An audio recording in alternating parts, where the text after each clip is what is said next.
ng mga apostol.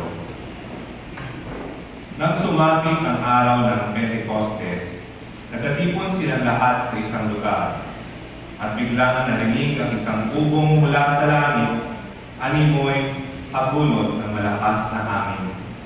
At napuno nito ang bahay na kinaroroonan nila. May nakita silang wari mga dilang apoy na lumapag sa bawat isa sa kanila. At silang lahat ay napuspos ng Espiritu Santo at nagsalita ng iba't ibang wika ayon sa ipinagkaloob sa kanila ng Espiritu. May mga Hudyong buhat sa iba't ibang bansa na naninirahan noon sa Jerusalem, mga taong palasamba sa Diyos. Nang marinig ang ugong na ito, nagdatingan ang maraming tao. Namangha sila sapagkat sinasalita ng mga alagad ang mga wika nila. Sa kanilang pagtataka ay kanilang nasabi, "Hindi ba Galileo silang lahat?